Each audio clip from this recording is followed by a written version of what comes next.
Hello and welcome back to my channel. On this channel, we talked about some very great personalities, videos of which can be found here and in the description. Today we're talking about another great personality, Mr. Michael Faraday. Was an English scientist who contributed to the studies of electromagnetism and electrochemistry. He made discovery including the principles underlying electromagnetism, introducing diamagnetism and electrolysis. Now about early life. Born 22nd of September 1791 in Newington Butts, which is now part of the London borough of Southwick, but was then a suburban part of Surrey. Now, the part to concentrate at is that his family was not well off. His father, James Faraday, Michael Faraday's father, moved his wife and two children to London during the winter of 1790 from Outgill and Westmoreland, where he had been in apprentice to the village blacksmith. Michael was born in the autumn of that year. The young Michael Faraday, who was the third of four children, having only the most basic school education, had to educate himself. You know, when you're a son of a poor blacksmith, life is not easy.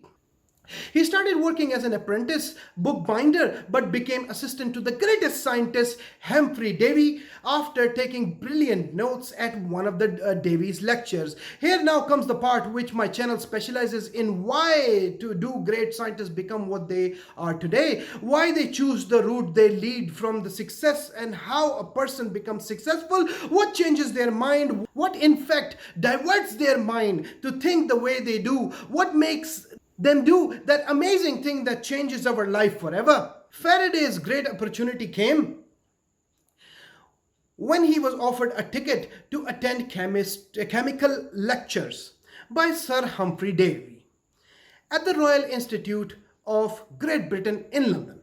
Faraday went, sat absorbed with it all, recorded the lectures in his notes, and returned the bookbinding with the seemingly unrealizable hope of entering the temple of science. He sent a bound copy of his notes to Davy along with a letter asking him for employment, but there was no opening. Davy did not forget, however, and when one of his laboratory assistant was dismissed for brawling, he offered Faraday a job. Faraday began as Davy's laboratory assistant and learned chemistry at the elbow of one of the greatest practitioners of the day.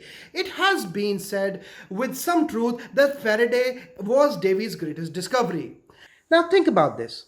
What makes a bookbinder, a self-taught man, son of a poor blacksmith, write to a well-recognized scientist for employment? On the other hand, what makes a British scientist take a bookbinder's word seriously? And why employ him at all? I am sure he would have had great men to hire, from some with lots of experience and lots of education. This why I can't answer, but it gives us something to think about. I would like to know what you think about this why, and comment below. Anyway, moving on.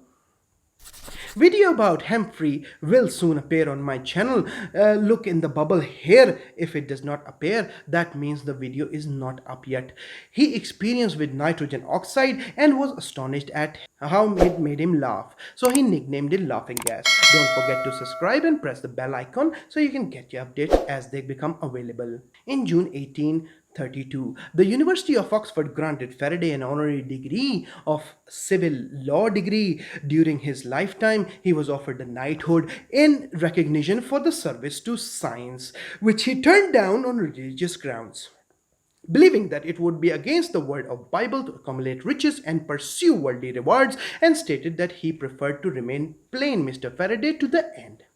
Elected a member of Royal Society in 1824, he twice refused to become president. He became the first real professor of chemistry at the Royal Institute of 18 1833. In 1832, Faraday was elected a foreign honorary member of the American Academy of Arts and Science. He was elected a foreign member of the Royal Swedish Academy of Science in 1838 and was one of the 8 foreign members elected to French Academy of Science in 1844.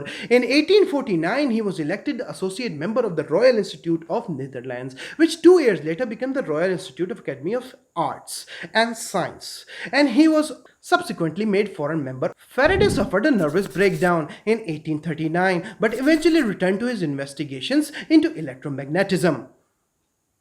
Until 1830, Faraday was mainly a chemist, and 1825 he discovered the importance of chemical benzene. In 1821, Faraday showed that the magnetism created by an electric current would make a magnet move, and so a very simple version of the electric motor was created. In 1831, Faraday showed that when a magnet moved close to an electric wire, it created or induced an electric current in the wire. This was discovered at the same time by Joseph Henry in the USA.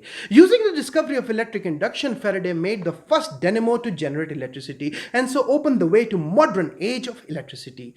In the 1840s, Faraday suggested the idea of lines of magnet forces and magnetic field. These ideas were later developed by James Clerk Maxwell, underpin much of the modern science. Faraday was probably the greatest scientist experimenter of all time. With this, we come to an end of a great motivational story. This is your host Mohsin Bukhari signing out.